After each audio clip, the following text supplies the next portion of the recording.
Hello there, everybody who is joining us on this video, and really a huge hello and thank you to Alan Smith, who I'm joined by today. Welcome, Alan.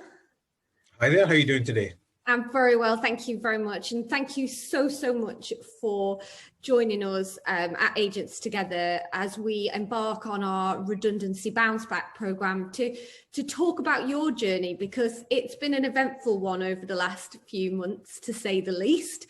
And we're really grateful that you have taken the time to speak to me and to share your story, so that hopefully it will give some hope and some guidance and possibly even some top tips to some of those people who are either worried about redundancy or indeed are potentially already been made redundant and are just looking at their options and trying to find their way through all those emotions and feelings that it invariably gives you. So, Alan, first of all, if you don't mind, I'll just ask you, and if it's not too painful, hopefully, I'm sorry to drag this up. You probably tried to get rid of these feelings now, but when you got made redundant, when was it, and how did that make you feel at the time?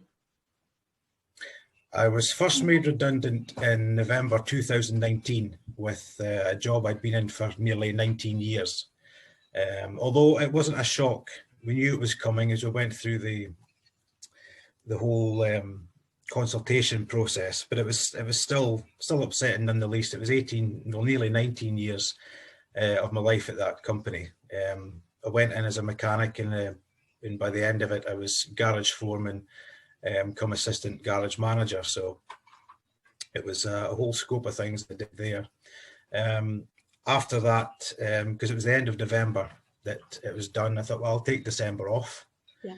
And I'd had my redundancy money and things there, and I had a job lined up in January to start with another company. So it was just like a little break in between. Yeah. So the job that I started in January, this was completely out of the blue, that they came to me on a Friday and said, I'm sorry, we have to let you go, which was a blow. I'd only been in the job 3 months, but unfortunately, due to their own budget and their cutbacks and things, I was last in and I was first out, and I was very upset about that, purely because I'd been looking forward to start the job. It was a great job. It was local to where I stay, so I didn't have to travel too far, so it was pretty much ideal. But due to that, I was paid off, and I was gutted, to say the least. But the following week after that, I'd already arranged an interview with another company up in Aberdeen. So I think it was quite hopeful. I'd went to the job. I sat through the interview. The man offered me the job. I accepted, and I had to wait a week or so for HR to do the paperwork and things. It was a large oil company, which I'd never worked with before. The contract never came through. I phoned and chased it all up and was told, due to the COVID outbreak, that they were no longer hiring. The job had been cancelled. And then from that moment on, nobody was hiring. And it was an uphill struggle from there. But the second one was very upsetting, because it was a shock, and it just came out of the blue. I think definitely, thank you for sharing that. I think definitely the coronavirus pandemic, and it's the whole reason we started Agents Together, was because, like you say, people get made redundant. Okay, it happens. It has happened for as long as I can remember. Most of my colleagues and friends at some point in their life have experienced being made redundant. It's just how it seems to go in the job market if you've been working for quite some time. However, what you've just described is that where you took the month off, but you knew you were going to work again and everything was okay. So it kind of still, it felt like a break almost, but actually that second one is obviously really hit deep because of the fact that then just nothing was happening and nobody was hiring. And I think that's the the scary part, isn't it, for you, certainly? So, Alan, what, obviously that takes us through, was that sort of like March, April time? March, yeah. March. Okay. It was mid-March I was paid off. Right. And the lockdown, yeah. And the lockdown had just started after the interview. Right. And so everybody shut up shop, and that was that. Nobody was hiring, the job was cancelled, and it was a case of, well, we have to think of something. So in the end, I had to apply for job seekers. So that was my only source of income at all. Thankfully, my wife, she's still working full time from home, but she's still working full time. So it was a struggle both sides, to trying to keep everybody quiet, because the schools had shut as well. So I ended up being the homeschool teacher for my two sons. Well, so I had a job. It was remote, but I couldn't do it for a living. Yeah. I think a lot of people became in awe of teachers, to be honest with you, during the lockdown period. So, Alan, after that period, after your sort of being a school teacher at home, and obviously going through that very upsetting and difficult time, and I know when we first spoke to you at Agents Together, you were ambitious for sure, but also a little bit of despair had started to creep in. So what actions did you take next to get yourself back in the saddle, as it was? To get myself back in the saddle, I applied for many jobs, ranging from a cleaner to janitors to drivers. There was even jobs at a local factory here. But after, it was at that point in time, it was 100 applications with 100 knockbacks, because everybody was applying for the same jobs. Local supermarkets were the same. If the people who already worked there, they were telling their friends and family, and they were all getting the jobs before the jobs were even advertised. So in the end, as silly as this may sound, I've always had a keen interest in property. Not to put too fine a point on it, my mother's a very nosy woman. And I understand that. And my father was used to be a long distance lorry driver. Okay. So he'd be away a week or 2 weeks at a time. So if the schools were off for a day trip, she used to like to book appointments to view houses. Don't tell the estate agent. That's hilarious. And just go around, book appointments for houses. Just one that she liked the look of. Mainly for decorating ideas. That was our main thing for because the house used to get decorated every year, and they used to move house constantly, so they're always trying to. It wasn't just for being nosiness; they were actually just checking to see who the best agent was and what deals you would get for whatever. So, and it's great. We made a game out of it with the old property papers by circling houses and reading the descriptions, and then trying to guess what sort of price it would be. We got pretty good at it, to be fair. Yeah. But in the end, my career path veered off a different direction. And I've always had this thought about it, because I'd always kept an eye on the local property round about the area that I live. And I decided, no, I'm gonna give it a go. And the strangest part of it all was my inspiration was Phil Dunphy from Modern Family. After watching that, I thought, well, that's the life I want. So it was through the process of thinking, no, I enjoy property. Yeah. And I'm at a rather large crossroads in my life. Nobody's hiring, and I have time to look up, study the subject itself, linked into various people that were in the industry.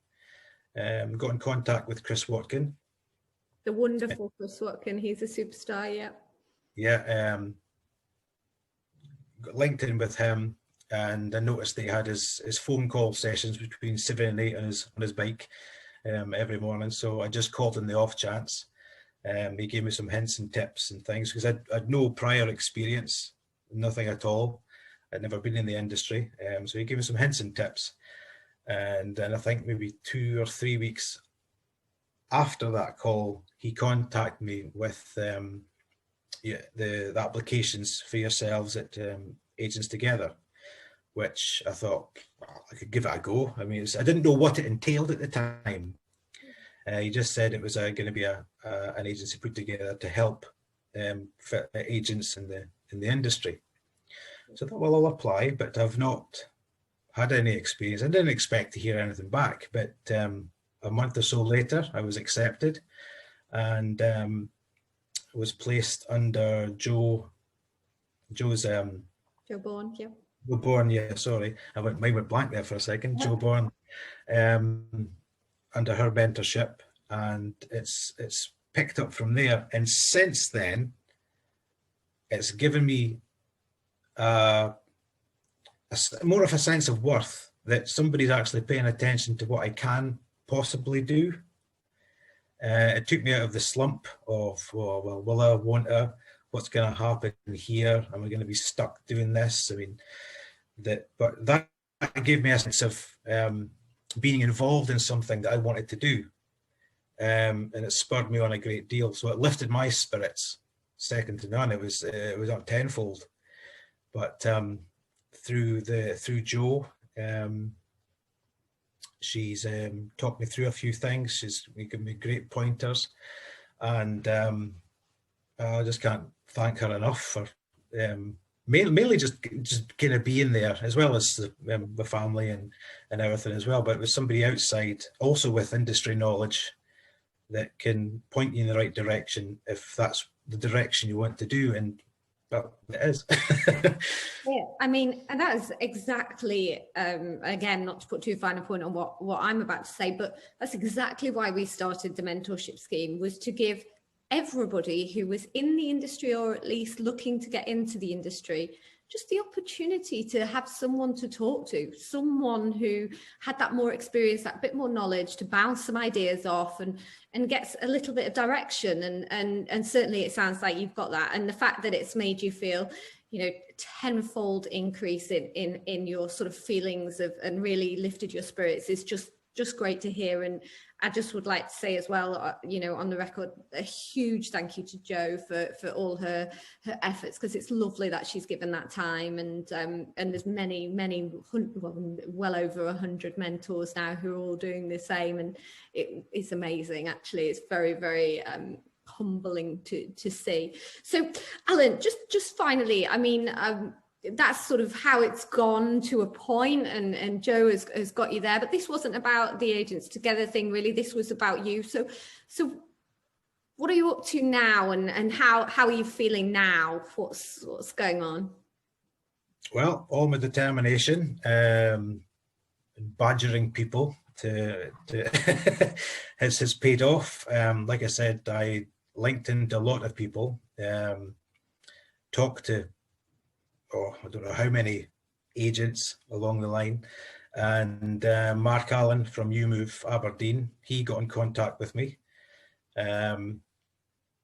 just if he wanted to have a chat or whatever. So I replied back, and I wasn't being impatient, but I'd read about UMove and liked the sound and the way the model worked.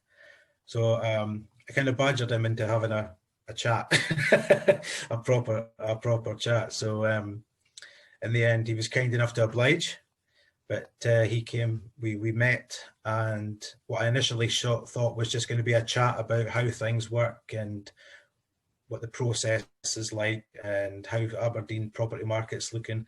I ended up being offered a job, and it was a shock. I didn't expect a job offer out of it. I just thought I was going to get a chat and just a bit of insight, and just somebody else I can tick off the list to say I can contact them if things do progress and things pick up. But no, he'd he'd offered me a job, and then I was put in contact with Ed Riley, and because he had to go through Ed, obviously. Yeah. Ed contacted me and he says, if you want it, it's yours. And that's when the ball started rolling. So that was August. Wow. And then the training started the 1st September. And following on from that, Mark's taken me out. We've done viewings together before the regulations changed. As I better point out. Yeah. We've been to obviously empty properties as well, doing role play viewings. He was a customer and vice versa, as well as all the properties that he has that are either rentals or the people live abroad but they're selling the house, making sure that the upkeep of the house is ready for anybody who wants to come and look in. It's the same.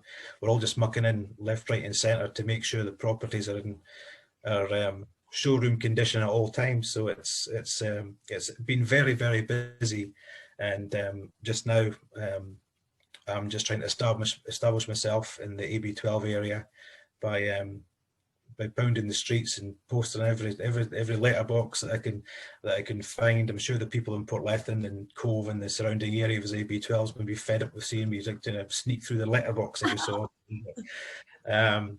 That's where I am just now, and I am very, very happy. Good. Well, I am delighted to hear that you have gone from, the start of this year where you were downbeat and unhappy and probably in a bit of shock about what you'd just gone through. And whilst you have had a bit of support from Agents Together and Joe and Mark actually, and Ed, you said some words there, and it was determination, and some of the words that I wrote down about the persistence that you have evidently showed. You called it badgering, right? But listen, this is it is tough, and I think the whole purpose of us talking today was to demonstrate to people that you can be at pretty low point and you can come out of it and be happy and be employed and even change things entirely, as you have done. But it takes a bit of persistence, bit of badgering, lots of determination, but also surrounding yourself with a great network of people, which you've evidently done. And I just want to say congratulations. I'm sure if you carry on with this level of persistence and determination, you will be a great success, and keep learning. That's what we've got to do, isn't it? All the time. Yeah, it's a bit of a change from it was in March anyway. So I can safely say the tally of jobs that I applied for was 173. Wow. 174 if you want to include YouMove. So it's there's no matter how many knockbacks you're going to get, or disappointing, or in fact no respondents whatsoever from the jobs that you're applying for, there will be one that will respond and offer you that job. So there's always that hope for everybody out there. You just need that one. Fantastic. Well, I've got nothing further to say. That's what a great way to end. Thank you so much for joining me and taking you time out of what is a very busy diary by the sounds of it, to talk to me. I'm really, really grateful, and I'm sure that your story will go on to help and inspire many people. So thank you so much, Alan. And thank you, Sarah, for having me.